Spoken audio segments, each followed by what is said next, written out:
You're listening to World of Empowerment Radio, your station for practical spirituality in a changing world. And here are your hosts, Aingeal Rose and Ahonu.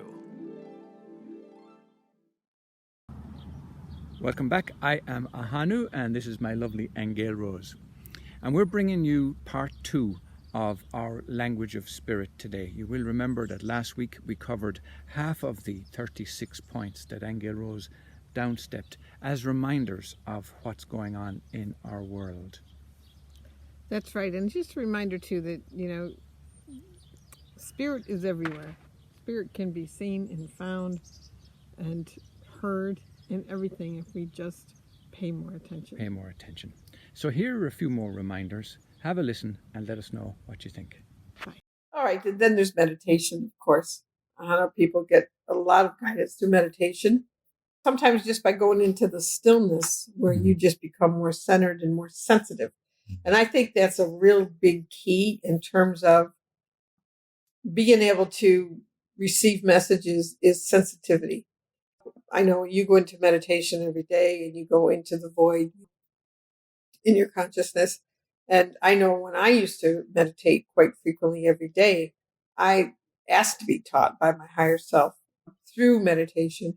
And I certainly, and someday I'll publish those books, but I've got like 5 journals full of instruction from higher guidance through meditation, and also out-of-body journeys and interdimensional journeys that I went on through meditation. So that's certainly a discipline, a way to receive from higher places. So before you continue, let me just mention for anybody who might be just joining us or wondering what's happening here, we're talking about the language of spirit, and we're talking about the multiple different ways that spirit can give us guidance. And we've gone through quite a number of them already, and we have a few more to go through. But we will put the list of them available to you at the end as a link here where you will be able to download this. And it's not definitive by any means, because we would ask you indeed to add and comment on ways that spirit has spoken to you that we may not have covered here.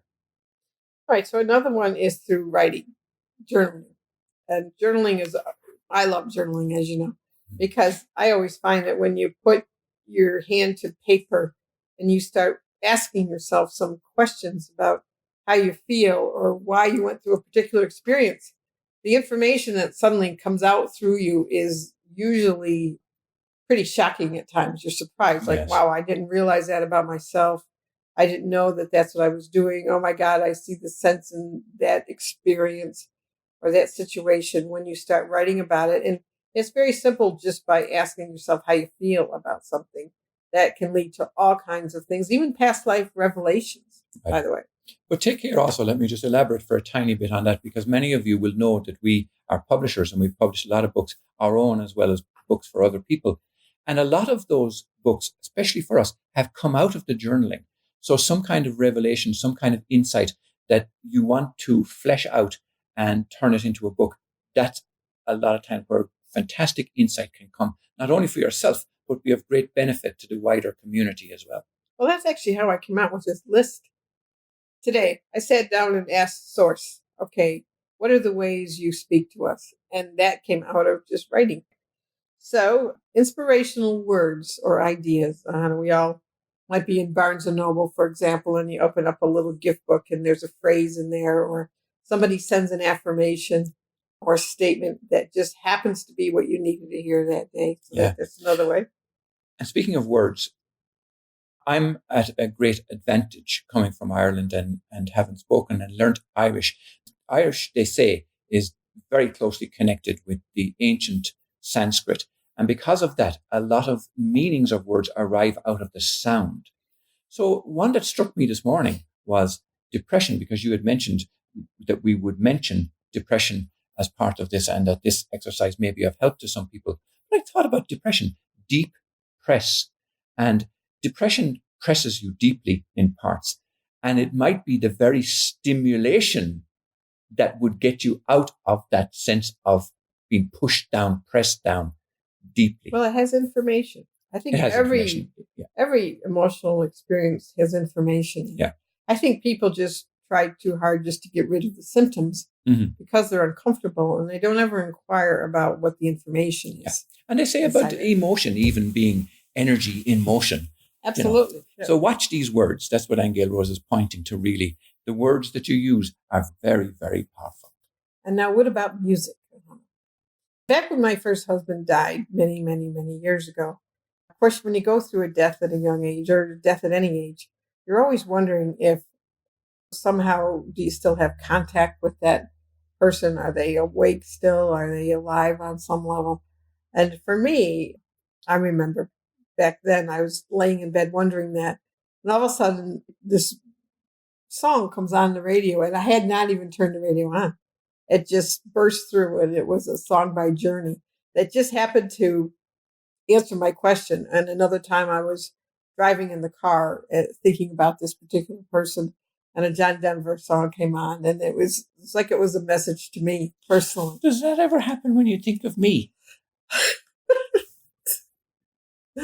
Well, I have no chance. It did yesterday, like if I'm upstairs wondering if he still loves me because I've been going through this depression and I haven't been too present lately for a while.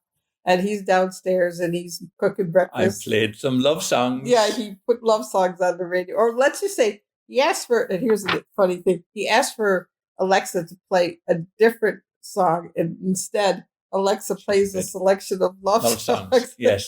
So that was a good. I Love These Days by Ruthie Henschel on Amazon Music. Speaking of Alexa, stop. Maybe we should wait and see what that is. Maybe we should. Hold on a second. Alexa, stop. It's been a hard day's night.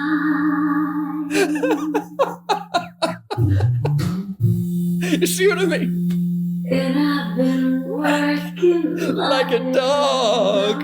Is that what he wants me to do? It's been a hard day's night. Oh my God. If you ever needed confirmation of what we're talking about, you've got it right there. Isn't that right? Let me go and shut her up. Oh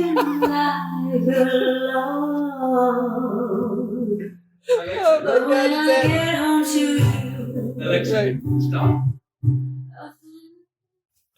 Okay, Now, so TV I already mentioned with soap operas and things, but certainly any kind of show can be something that answers particular questions that you have.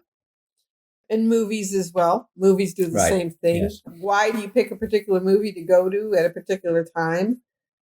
Or you might just be home and you might be searching through Amazon or Netflix and you pick a movie, not really sure what it's about. And it turns out that it has content about something you're going through or a message it might have to give you. And of course, then there's children.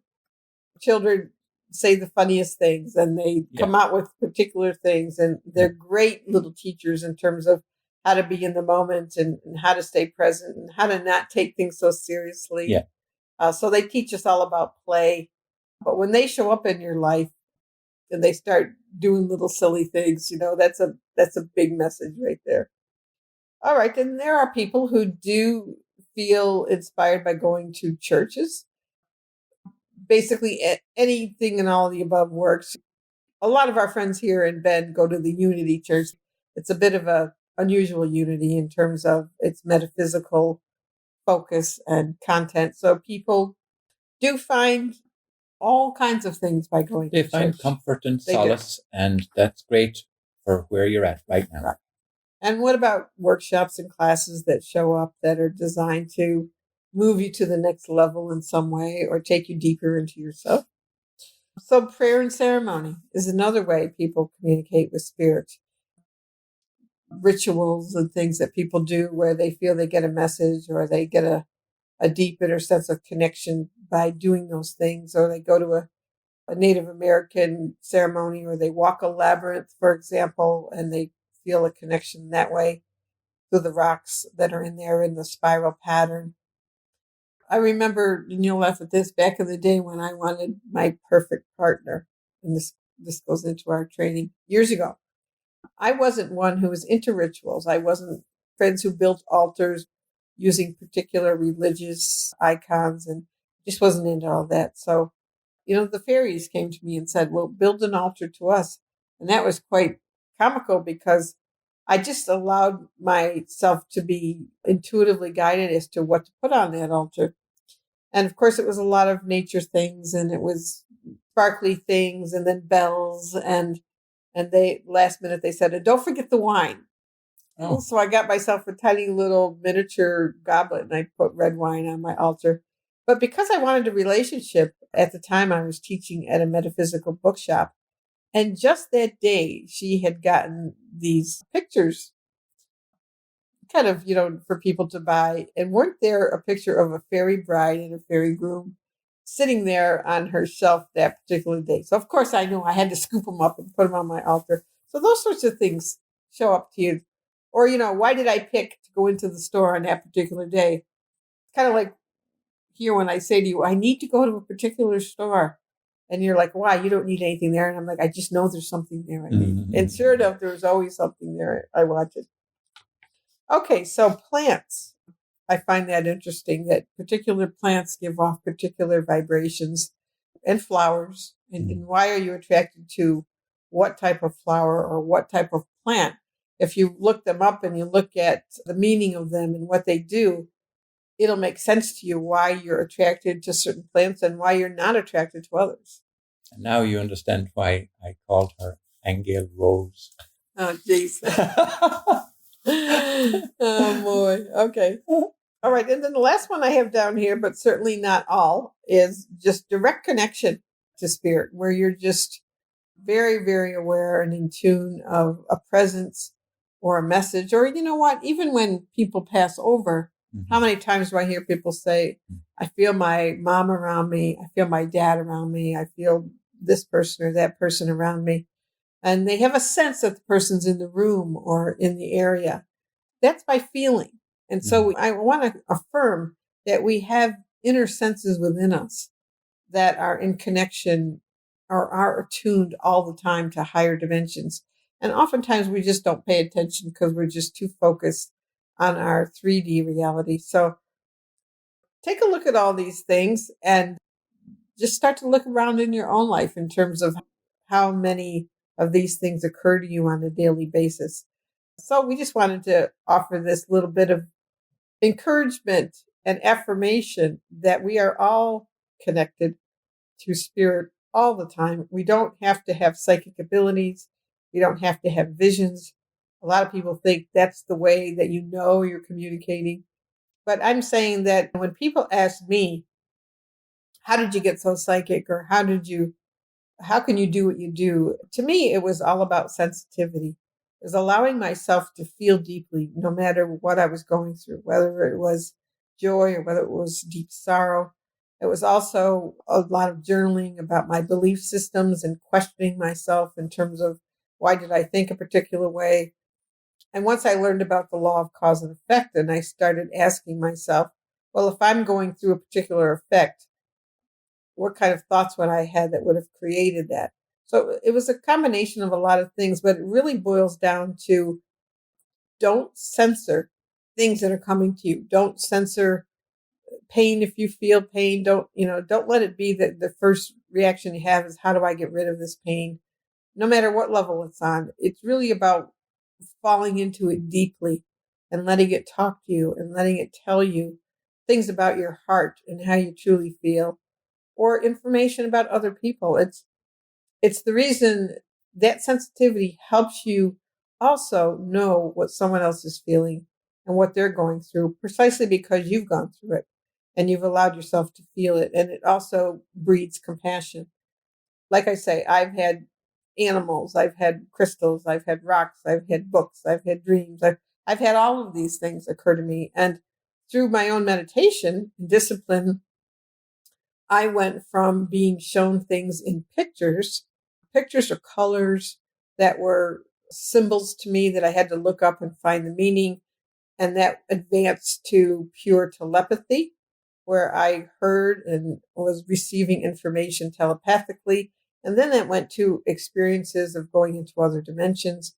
But again, it was a progression of inner abilities that were becoming finely tuned. And we all have them. We all have them. And what I find great about spirit is that it will assist you externally through all sorts of external ways until you develop your own higher senses inside. So you're never left alone. You're never left without information. It's just a matter of paying attention to what's being presented to you. Now, many people spend thousands of dollars learning to become psychic. And if you were listening closely enough right there, Aingeal Rose has given you the secret, if you want to call it that, or the answer, or the means, or the way to grow your psychic ability. So I just thought of one other one before you hang up. I thought of machinery and cars breaking down, and how that could be a sign also that the things in your life want to be upgraded. Okay, so yes, machinery is conscious. I remember just really quick when I moved one time, I moved from a townhouse to a big house that was a lot more money per month for me. And I was a bit scared. And right then, something broke down in my car, and the repairs were going to be, I don't know how many hundreds of dollars. But there was a tendency to look at that in a negative way.